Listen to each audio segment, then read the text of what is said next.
అదే RTV app వార్తల్ని క్షణాల్లో చదివే అవకాశం ఉంటుంది. ఒక న్యూస్ పేపర్, ఒక టెలివిజన్ ఛానల్ మీ చేతుల్లో ఎప్పుడూ ఉంటాయి.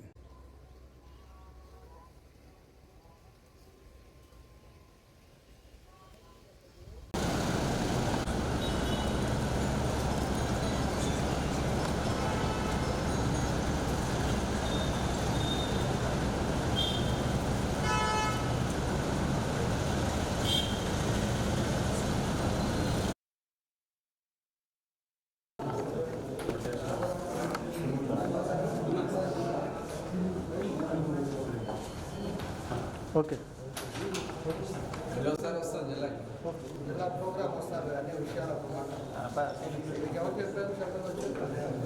కూటమి ప్రభుత్వం అద్భుతమైనటువంటి పరిపాలన చేస్తూ ఉంది.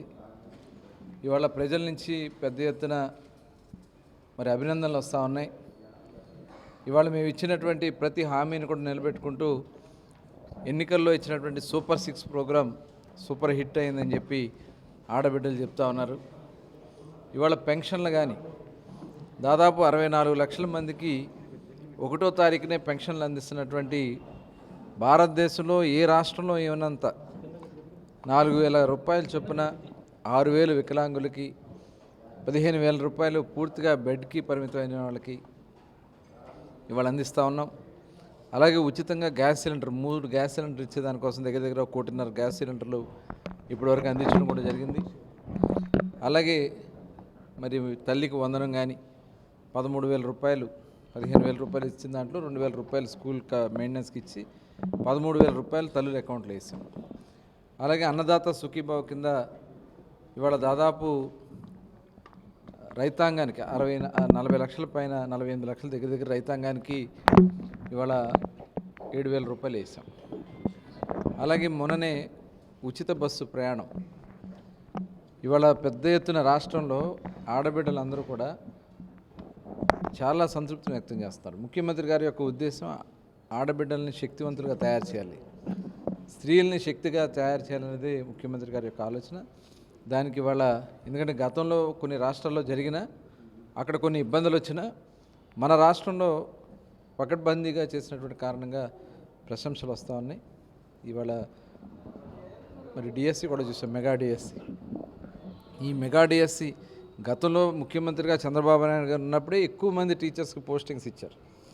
ఇవాళ 16,400 మందికి ఎక్కడా కూడా చిన్న డౌట్ కూడా రానివ్వకుండా పూర్తిగా మెరిట్ మీద నారా లోకేష్ గారు చేసినటువంటి విధానం ఇవాళ ప్రతి ఒక్క టీచర్ కూడా ప్రశంసిస్తూ ఉన్నారు. ఇవాళ ఈ సందర్భంగా జగన్మోహన్ రెడ్డి గారిని అడుగుతా ఉన్నా, 2,50,000 ఉద్యోగాలు భర్తీలు ఖాళీ ఉన్నాయి, టీచర్ పోస్టులు మేము వచ్చిన వెంటనే వేస్తామని చెప్పి 2019 ఎన్నికల్లో హామీ ఇచ్చినటువంటి జగన్మోహన్ రెడ్డి గారు 5 సంవత్సరాలు స్కూళ్ళని ఏం చేశారో ఒకసారి మనం చూసాం.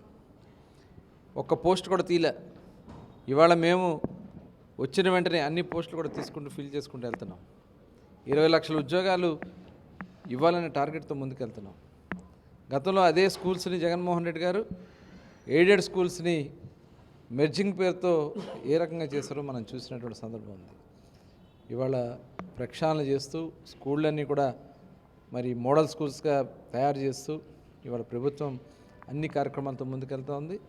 ఇవాళ ప్రజల నుంచి కూడా పెద్ద ఎత్తున ఇవాళ అభినందనలు వస్తూ ఉన్నాయి. మరొకసారి ముఖ్యమంత్రి గారికి ప్రత్యేకంగా ధన్యవాదాలు తెలియజేసుకుంటూ ఇవాళ వర్షాలు కూడా మనం ఆశించిన దానికన్నా కూడా వర్షాలు వస్తున్నాయి. వచ్చిన ప్రతి నీటి బొట్టును కూడా ఒడిసిపడుతున్నాం. ఇవాళ అన్ని రిజర్వాయర్లు కూడా ఫిల్ చేస్తున్నాం. రాయలసీమకు కూడా ఇవాళ నీళ్లు తీసుకెళ్తున్నాం. రాబోయే కాలంలో పోలవరం బనకచెర్ల కూడా కంప్లీట్ అయిపోతే ఆంధ్ర రాష్ట్రం మొత్తం కూడా సస్యశ్యామలం అవుతుంది. ఈ కార్యక్రమాలన్నీ కూడా జరుగుతున్నాయి.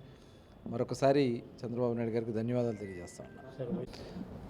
అది అందరూ చూశారు కదా, మేము ఎక్కడా కూడా రెడ్ బుక్ మేము చేసింది కాదు, ప్రజలు ఇచ్చింది. అది ప్రజలు వైసీపీ నాయకులతో పడినటువంటి బాధలను తెలియజేసుకుంటూ వాళ్ళు ఇచ్చినటువంటిది రెడ్ బుక్. ఇవాళ దాంతో సంబంధం లేకుండా ఎవరైతే తప్పులు చేస్తున్నారో, ఎవరైతే అవినీతి కార్యక్రమాలు చేశారో వాళ్ళ ఇవన్నీ కూడా ఇవాళ స్కామ్లు అన్నీ కూడా బయటకు వస్తున్నాయి. దాంట్లో ఇన్వాల్వ్ అయిన వాళ్ళనే వాళ్ళు మేము చర్యలు తీసుకోవడం తప్ప ప్రత్యేకంగా ఎవరి మీద లేదు. ఇవాళ వాళ్ళు చేసిన తప్పిదాలన్నీ కూడా బయటకు వస్తున్నాయి, ఒక్కొక్కటి బయటకు వస్తూ ఉన్నాయి.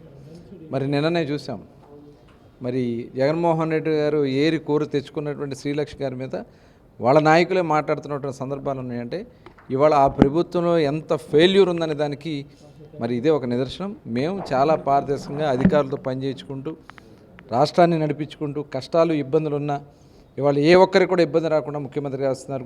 గుంతలు పూడ్చాం, రోడ్లు సిమెంట్ రోడ్లు వేపిస్తున్నాం, కేంద్రం నుంచి మ్యాక్సిమం ఫండ్స్ తీసుకొచ్చి పోలవరం పనులు స్టార్ట్ చేసాం, స్టీల్ ప్లాంట్ నిలబెట్టాం, రాయలసీమలో కూడా ఇవాళ పెద్ద ఎత్తున అభివృద్ధి కార్యక్రమాలు జరుగుతున్నాయి. డెఫినెట్గా ఒక మంచి ప్రభుత్వం ఈ రాష్ట్రంలో ఉందని చెప్పి ప్రజలు తెలియజేస్తున్నారు. మరి అది జరుగుతుంది. సిట్ విచారణలో ఉన్నప్పుడు దాని మీద మేము మాట్లాడకూడదు కాబట్టి విచారణ అయిన తర్వాత మొత్తం బయటకు వస్తుంది.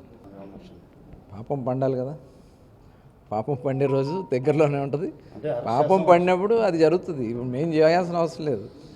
మేమేమైనా ఆయన పాపాలు చేయమన్నా ఆ పాపాలన్నీ బయటకు వస్తున్నాయి. ఇవాళ సొంత చెల్లి ఏ రకంగా మాట్లాడుతుందో చూసాం.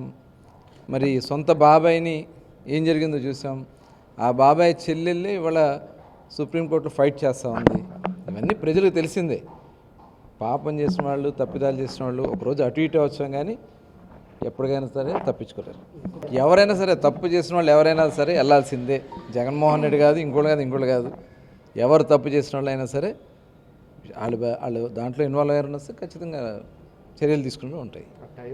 అలాగే బార్లు కూడా ఇవాళ ఎందుకంటే చాలా మేము పారదర్శకంగా చేస్తూ ఉన్నాం. షాప్స్ అన్నీ కూడా పర్ఫెక్ట్గా యాజ్ పర్ రూల్స్ మేము చేపిస్తూ ఉన్నాం. దాంట్లో ఇంకా డేట్ కూడా టైం ఉంది కాబట్టి రేపటిలోపు మ్యాక్సిమం అన్నీ కూడా ఫిల్ అవుతాయని చెప్పి భావిస్తాం.